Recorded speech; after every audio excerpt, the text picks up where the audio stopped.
Et c'est quoi ta vision carrément? Là, tu t'es dit, ben, dans 5 ans, dans 10 ans, qu'est-ce que tu vois sur la quinoise? Dans 5 ans, dans 10 ans, j'aimerais bien être la personne qui a euh, relancé toutes les plantations de café abandonnées dans le pays. Une Hmm. plantation a une durée de vie de 25 ans. J'aimerais bien qu'on pense à moi, pas seulement comme la personne qui a fait pousser du café à Kinshasa, mais qui a relancé toutes les plantations abandonnées en RDC. En se Wow, disant, à ce elle a point. fait pousser du café et en plus, elle a réveillé le café mort. Waouh! Oh non, Ouais, mais l'ambition carrément. ouais, j'aimerais bien, dans 10 15 ans, qu'on puisse se dire, non, elle, c'est vraiment...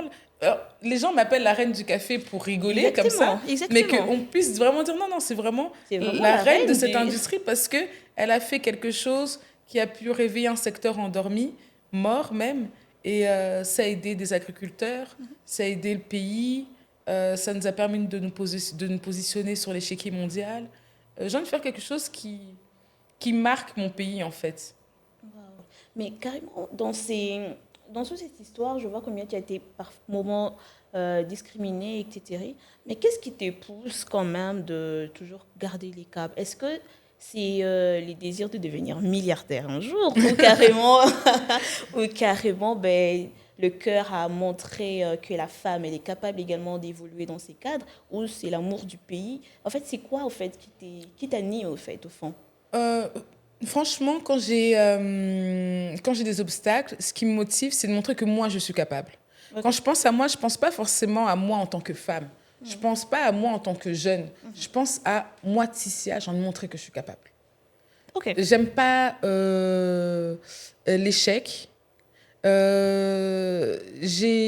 Même parfois quand je sens que j'aurais pu mieux faire, je me sens un peu frustrée parce que je me dis ah j'aurais vraiment pu mieux défendre cette chose, j'aurais pu mieux parler de ce problème, j'aurais dû m'intéresser, j'ai raté une opportunité. Ça c'est un travail aussi que je dois faire sur moi Bien et je sûr. pense qu'il y a beaucoup d'entrepreneurs qui ont ça, qui ont cet esprit de la perfection, Bien sûr. vraiment être le plus professionnel possible.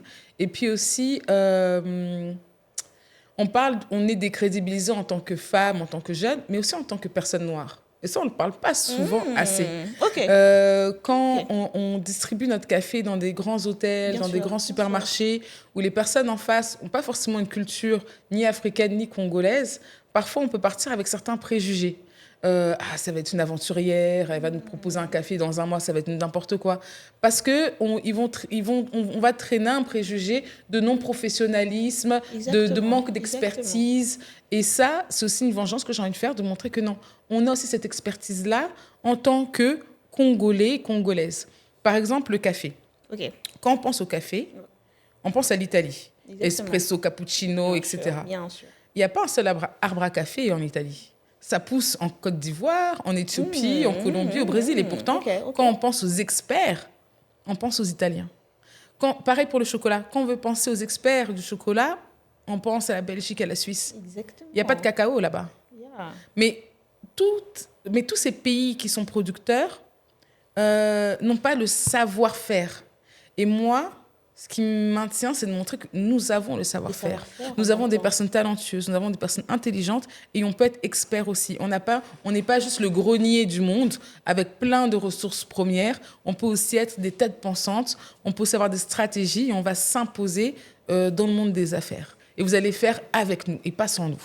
Donc c'est aussi Waouh. cette niaque-là Ah. qui m'anime. Vous allez faire ça avec nous et pas sans nous. Waouh. Oh non, mais Avec les nous, les défis. jeunes, avec nous, les femmes, avec nous, les noirs. Waouh. Oh non, mais là, on s'impose carrément. Et c'est magnifique. Mais dis-moi, jusqu'à maintenant, ça fait quand même beaucoup d'années que tu es dans ces domaines. C'est quoi ta plus grande fierté quand même? Parce que c'est vrai que tu as remporté beaucoup de prix, tu es parti de bas de l'échelle carrément dans ces domaines et jusqu'à ce que tu es. Mais quand même, si tu dois retenir ta plus belle fierté, ce qui te rend fier aujourd'hui lorsque tu regardes ton café, c'est quoi? Pour moi, c'est mon entente avec les autres caféiculteurs. Ok. J'ai une très belle entente avec beaucoup de caféiculteurs, beaucoup de gens qui me disent, moi j'ai grandi dans le café et puis après ça s'est un peu détérioré, la plantation s'est détériorée, Là, le fait de faire affaire avec vous, on a relancé notre plantation, Ok. on s'est remis. D'autres gens qui me voient, qui me disent que leurs grands-parents faisaient ça, que du coup, quand ils voient mon café, ça leur donne des souvenirs. Cette bienveillance-là, parce que j'ai parlé des gens qui minimisaient, Bien mais sûr. j'ai aussi envie de parler des gens qui m'ont soutenue Ok. et qui ont toujours été très bienveillants avec moi. Il y a même des gens qui ont leur marque de café et on collabore ensemble. Donc vraiment, il y a une Wow. espèce de belle entente de Wow. personnes qui veulent juste voir l'industrie du café décoller. Parce qu'en RDC, avant, on était leader. Bien Aujourd'hui, sûr. on est l'un des pays qui produit le moins de café. Alors que quand on regarde, il y a 40 ans, on était l'un des premiers pays exportateurs de café. Le café congolais était recherché. Et quand je vois les gens autour de moi, parce qu'on parle beaucoup de la quinoise et Bien tout sûr, ça, bien sûr, mais il y a bien sûr. beaucoup de marques aussi qui essaient de se battre, qui essaient de montrer que non, on a toujours ce très bon café au Congo. Wow. Et comment, est-ce que tu te dis que j'ai l'impression que tu as envie quand même que dans ces secteurs, que vous puissiez être un peu plus nombreux.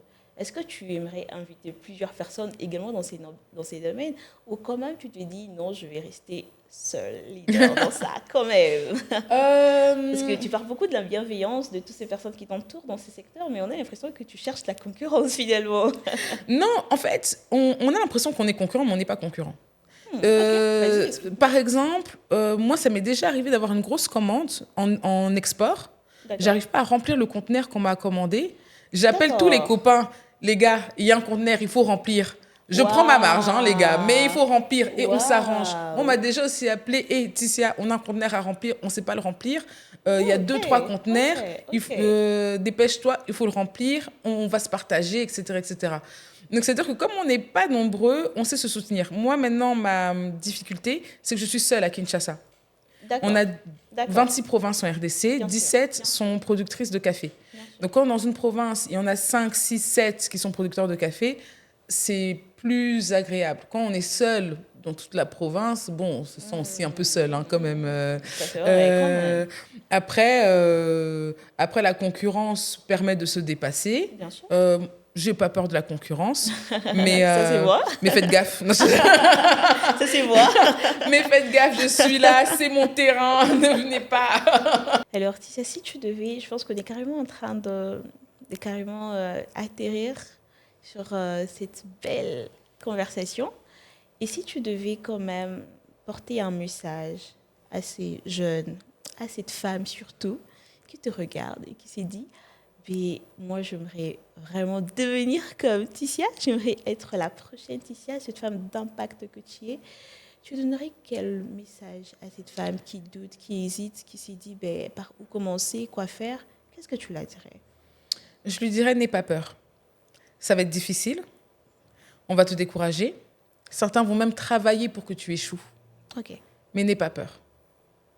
Aie confiance en toi, bats-toi, organise-toi. Surtout ça, organise-toi et tout ira bien. Et waouh. sinon, appelle-moi. Ouais, le dernier point, on va tous retenir ça. Sinon, merci beaucoup, Ticia. Merci pour ces témoignages, pour ces beaux parcours que tu as voulu partager avec nous. Nous avons été honorés de t'avoir dans ce plateau et je sais que toutes ces personnes qui nous regardent sont très honorées et ont certainement appris à travers ce parcours. En tout cas, merci beaucoup à tous de nous avoir suivis et on vous demande de rester connectés pour le prochain numéro. Merci, Ticia. Merci Sarah. Une photo et beaucoup de sourires à la fin. Besoin Tissia, c'est Tissia Mokuna sur tous les réseaux sociaux. Et merci d'avoir suivi, on se dit à la prochaine.